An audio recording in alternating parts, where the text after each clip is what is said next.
مصطفیٰ صاحب، آپ کے فورم سے وہاں سے بھی آواز آئی بات چیت کے لیے کہ پرائم منسٹر کی دعوت کو آپ نے قبول کیا. اب یہ سلسلہ آگے بڑھنا چاہیے. صرف بیانات ایک دوسرے کی طرف دے دینے سے وہ ٹھیک ہے، وہ بیان دینا بھی سیاست میں ایک اچھا میننگ فل ایلیمنٹ کے طور پر سامنے آتا ہے، لیکن عملی مظاہرہ تو تب ہوگا کہ جب میز کے اوپر جیسے میں ایک طرف بیٹھا ہوں اور دوسری طرف ڈاکٹر صاحب بیٹھے ہیں، ویسے ہی میز کے آپ دونوں طرف بیٹھے ہیں اور کچھ باتیں کریں، آپس میں راستہ نکالیں. جی شکریہ ملک صاحب. یہ وقت بھی آ جائے گا. ہوپ فل ہے ہم، اور صاف نیتی سے ہم نے وزیر اعظم کی جو ڈائلاگ کی آفر ہے اس کو قبول کیا ہے، اور اسی لیے ہم نے اس ڈائلاگ کی جو آفر کو قبول کرتے ہوئے کوئی پری کنڈیشنز اٹیچ نہیں کی. ورنہ عموماً یہ ہوتا ہے، اور اسپیشلی جو ریسیونگ اینڈ پہ اپوزیشن کی پارٹیز ہوتی ہیں، وہ اس پروسیس کے شروع ہونے سے قبل ہی پری کنڈیشنز اٹیچ کر دیتی ہیں. ہم نے کوئی پری کنڈیشن اٹیچ نہیں کی، حتیٰ کہ ہم نے اس کے اوپر بہت غور کیا، گھنٹوں اس کے اوپر مشاورت کی کہ اس وقت تحریک انصاف جس مشکلات سے گزر رہی ہے، عمران خان صاحب کے ساتھ جو زیادتی ہو رہی ہے کہ ان سے ملاقاتوں کی اجازت نہیں مل رہی، ان کے کیسز کے حوالے سے جو صورتحال ہے کہ جس میں فیئر ٹرائلز ان کو نہیں مل رہے، تو کیا اس کو پری کنڈیشن بنانی چاہیے یا نہیں.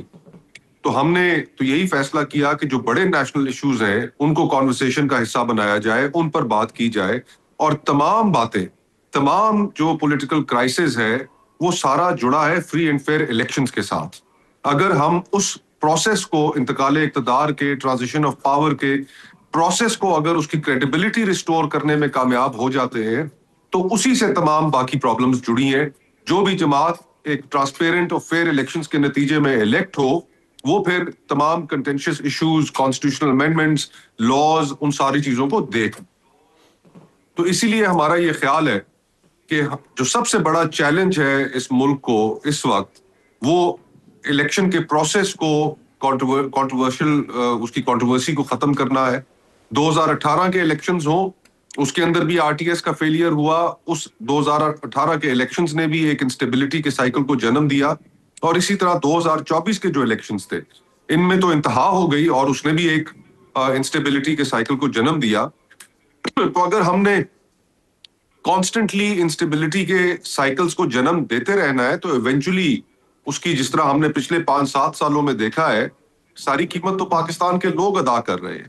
آج پاکستان میں، جیسے مومن صاحب کہہ رہے تھے، کہ غربت انتہا پر پہنچ چکی ہے، اسی طرح بے روزگاری اس ریجن میں سب سے زیادہ، اگر شرح آپ دیکھیں تو بے روزگاری کی انتہا جو ہے وہ پاکستان کے اندر ہے. تقریباً 24% پر جو انڈیپینڈنٹ اکانومسٹس ہیں وہ کہہ رہے ہیں، اور حکومت کا اپنا جو سروے تھا اس کی بھی ہوریفک فگرز ہیں.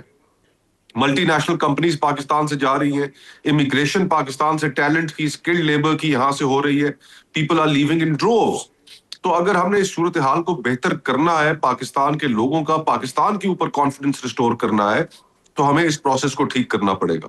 اور اس میں پھر ایک اور اینگل بھی ہے ملک صاحب کہ جو ہمارے لیے قابل غور ہونا چاہیے، اور وہ یہ ہے کہ اس وقت پاکستان انڈیا کے ساتھ بھی ایک فرنٹ پر انگیجڈ ہے.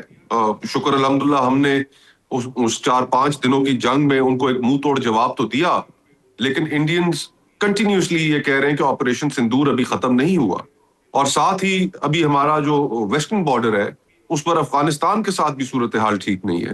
تو یہ دونوں صورتحال کو مد نظر رکھتے ہوئے یہ کمپلشن کریٹ ہوتی ہے کہ آپ انٹرنل پولیٹیکل فرنٹ کو کلوز کریں، اس میں ایک ہیلنگ پروسیس کی ابتدا کریں، تاکہ ایکسپلائٹیبل کوئی چیز ایسی نہ رہ جائے جو آپ کے دشمن آپ کو اس کے ذریعے ایکسپلائٹ کر سکے.